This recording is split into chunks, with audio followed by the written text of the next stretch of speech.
The Boston Celtics have just been eliminated from the playoffs by a number 8 seed, and to be honest, they have a major problem. Over the past 12 months, the Celtics have surprisingly had a ton of drama. After losing to the Warriors in the NBA Finals last year, it really felt like a future Celtic championship with this core was simply inevitable. Well, now that's not really the case. Following the 2022 Finals, the Ime Udoka news broke, which led to his inevitable firing and suspension. And I don't want to really get into that, but Ime was an amazing coach, and he was really building something special with this Boston core. But following his firing, they pretty much had to start over. Then that drama mixed with Jaylen Brown not wanting to be in Boston anymore has definitely caused issues. And I don't necessarily blame Jaylen. He's always been thrown into trade packages. First to get Kyrie, then AD, then KD. This is something he's had to put up with his entire career so far, and it's definitely getting to him. When asked about remaining in Boston long term, Jaylen Brown replied, "I don't know, as long as I'm needed, it's not up to me. We'll see how they feel about me over time, and I feel about them over time. Hopefully, whatever it is, it makes sense, but I'll stay where I'm wanted.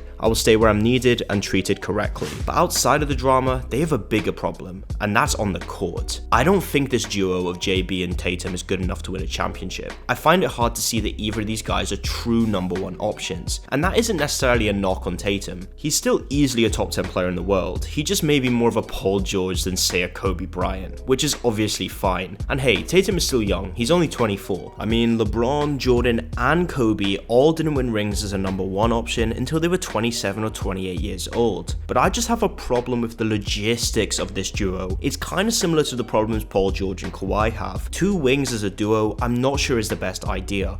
I think JJ Redick summed it up perfectly, actually. There's redundancy in the skill sets. How much complementary 2-man game can you play with them? It seems like other teams, when it's like, we just need a bucket or we just need a play that's going to give us good offense, we have something to go to. It seems like the Celtics at times, they're like, my turn, your turn. It seems to my eyes, knee-jerk reaction that the Celtics have when things get tough is like, oh, we just need to ISO Jason and Jaylen. The Celtics offense is so stagnant at times. Tatum often just settles for chucking threes, and sometimes that works, like in Game 7 of the Philly series, but he's so inconsistent. I mean, he must be the most inconsistent superstar. He goes from playing like the best player in the world one game to Dylan Brooks in another. It's baffling. But again, that isn't too much of a concern for me. He will mature as a player with time. But before we talk about Jaylen Brown, I think we need to talk about Coach Mazzulla first. I don't know what the hell the Celtics were thinking when they gave him the full-time job before even starting the playoffs. To give a 34-year-old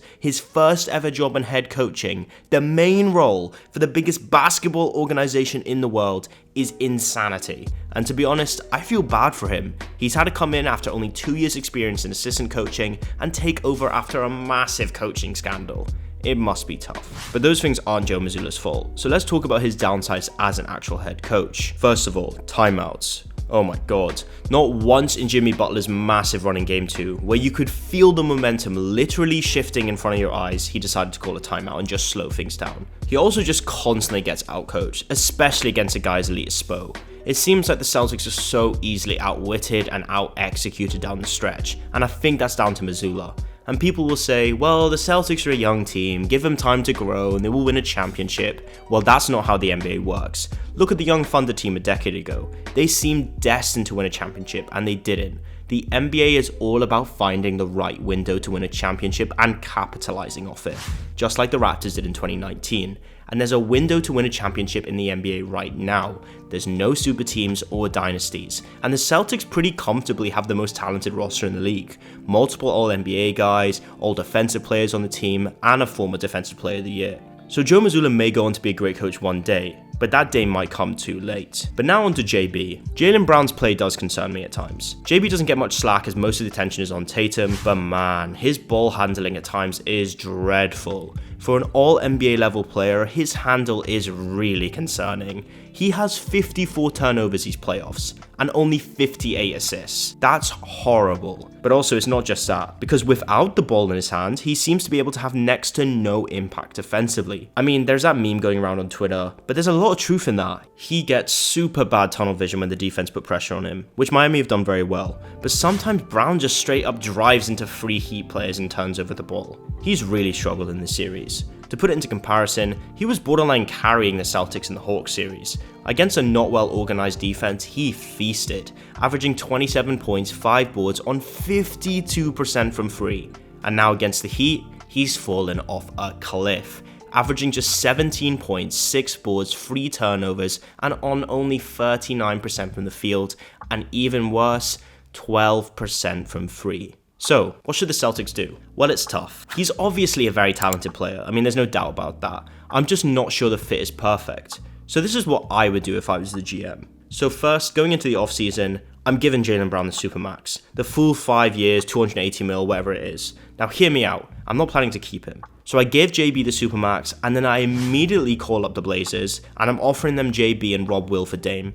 They want 3 first-round picks, they can have it. Whatever. I think this is the perfect move for both teams in all honesty. The Celtics would get a bona fide number 1 option and a top 5 shooter in NBA history. It's also an elite guard and elite wing duo rather than 2 wings, which you've seen work well throughout history. And for the Blazers, they get a young star that can enter his prime as young players like Anthony Simon, Shaedon Sharpe, and maybe even Scoot Henderson blossom into stars, giving them a good core for the future. JB would also finally get to be the number 1 option. In my opinion, it would give the Celtics the best chance possible to win a championship.